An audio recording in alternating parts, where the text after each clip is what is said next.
warahmatullahi wabarakatuh. Perkenalkan, nama saya Muhammad Fauzan Pratama dan teman saya. Perkenalkan semuanya, nama saya Ran Argamail Zaishar. Kami ini sedang ada di mana, Gak? Nah, kita ini sekarang sedang berada di Tugu Proklamasi Kemerdekaan Republik Indonesia di Jalan Pegangsaan, Menteng, di Jakarta Pusat. Dan tetap di video, kita lanjut ceritanya. Oke, sekarang kita langsung ke Tugu Proklamasinya.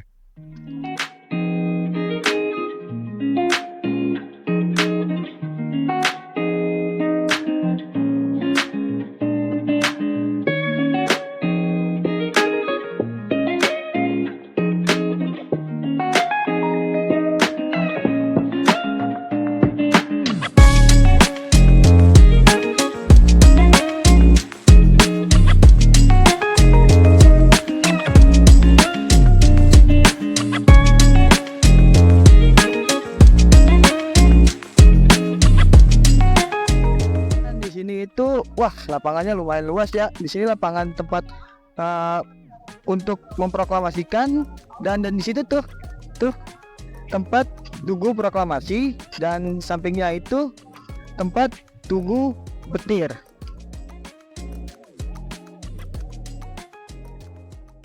Sekarang kita telah berada di Tugu Proklamasi Indonesia. Dan di belakang saya ini telah ada dua proklamator Indonesia. Di kanan saya ini ada Soekarno dan di kiri saya ada Muhammad Hatta.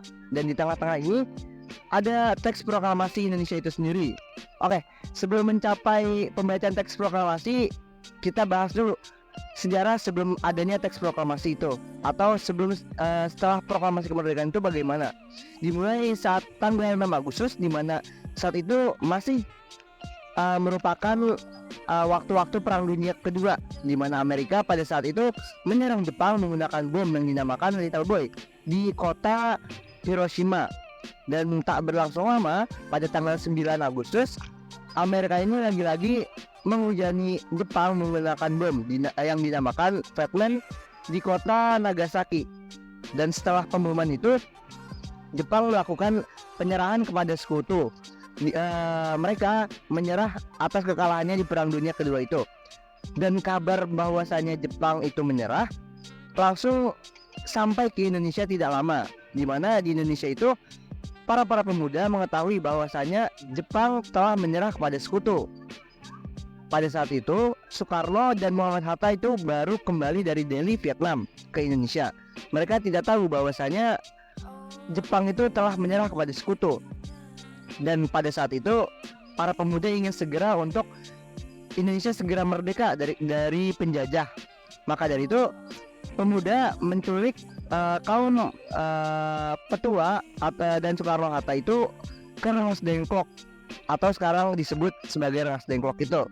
Dan di Rengas Dengklok itu terjadilah debat antara kaum muda dan kaum tua untuk pembacaan proklamasi itu baiknya kapan, di mana para tetua ini ingin untuk proklamasi disiapkan dengan sebaik-baiknya melalui PPKI, dan mereka ini masih percaya bahwasannya janji Jepang untuk mau memerdekakan Indonesia. Tapi pemuda ini kekeh untuk maunya proklamasi ini dilakukan secara secepat-cepatnya, karena Jepang tuh sudah menyerah pada sekutu. Jadi mereka ingin proklamasi ini segera dilaksanakan seperti itu. Dan itu terjadi perdebatan panjang hingga saja mereka kembali ke Jakarta. Mereka itu pergi ke rumahnya Laksamana Maeda. Yang kenapa mereka pergi ke Laksamana Maeda? Karena rumah Laksamana Maeda itu tergolong cukup aman dari tentara-tentara Jepang. Kemudian di rumah Laksamana Maeda itu mereka merumuskan teks proklamasi. Di sana yang merumuskan teks proklamasi itu ada 3. Pertama itu ada Soekarno yang merumuskan dan menulis teks proklamasi. Kemudian yang kedua adalah Muhammad Hatta yang dia itu sebagai pembuat teks proklamasi bait kedua atau paragraf 2. Dan yang ketiga itu adalah Ahmad Subarjo yang dia membuat teks proklamasi pada paragraf pertama, di mana teks proklamasi itu kemudian diketik oleh Sayuti Malik. Oke, untuk selanjutnya kita serahkan ke Ojan untuk bercerita. Oke, lanjut dan kembali lagi kepada saya. Dan saya akan melanjutkan cerita dari Arga. Sebelumnya, seorang pemuda yang bernama Sultan Syahrir mengusulkan kepada Muhammad Hatta agar segera memproklamasikan kemerdekaan Indonesia. Sebab ia dan sejumlah tokoh PPKI mendengar berita tentang kekalahannya tentara Jepang dan memaknainya sebagai kemerdekaan Indonesia. Nah, atas ide tersebut, Muhammad Hatta mendukung idenya Sultan Syahrir, dan para pemuda ini mendesak agar kemerdekaan Indonesia itu diproklamasikan secepatnya. Pada tanggal 16 Agustus 1945, para pemuda ini membawa Soekarno dan Muhammad Hatta ke Rengas Dengklok dan dengan beralasan untuk mengamankan kedua tokoh dari penjajahan Jepang. Lanjut kembali kepada saya lagi. Dan sekembalinya dari Rengas Dengklok, Soekarno melalui Ahmad Subarjo menghubungi para anggota PPKI untuk melakukan rapat darurat di rumahnya Laksamana Maeda. Saat itu Jakarta memberlakukannya jam malam, sehingga terpilihlah rumahnya Laksamana Maeda untuk penyusunan naskah proklamasi dibandingkan di tempat umum. Oke, lanjut. Kenapa sih tempat ini dipilih sebagai tempat untuk proklamasi Indonesia?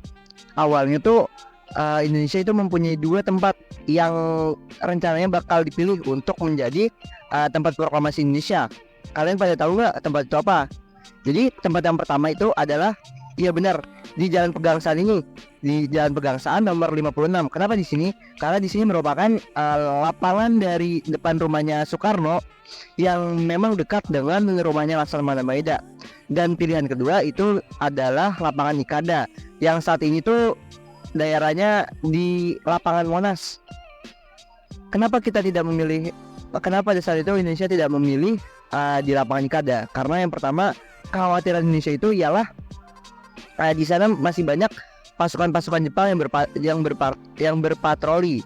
Ditakutkan bahwasanya saat di pembacaan di sana nanti akan menjadi ricuh dan menjadi malah bahaya untuk mengisi sendiri melakukan proklamasi tersebut. Dan di tempat ini dipilih untuk menjadi proklamasi karena di sini jauh dari jangkauan pasukan Jepang dan memang dekat, yang sudah saya jelaskan tadi, memang dekat dengan rumah dari Laksamana Maeda. Jadi terjangkau dan berpotensi baik untuk menjadi tempat diproklamasikannya kemerdekaan Republik Indonesia.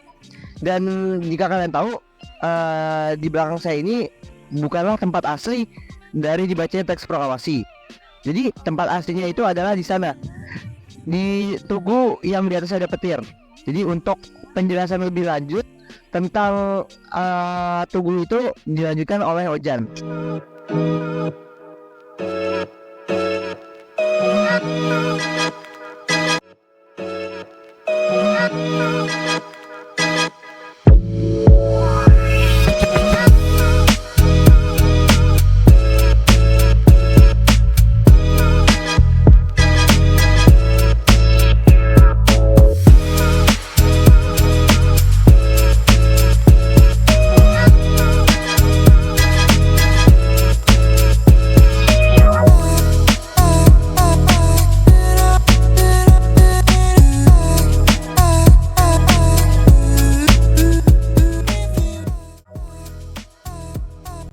Lagi kepada gua, ya kan? Dan di sini di tempat sejarahnya terbentuknya Indonesia Raya.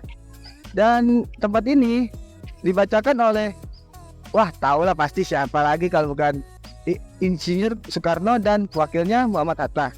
Dan disaksikannya oleh masyarakat yang sedang berada di tempat sini.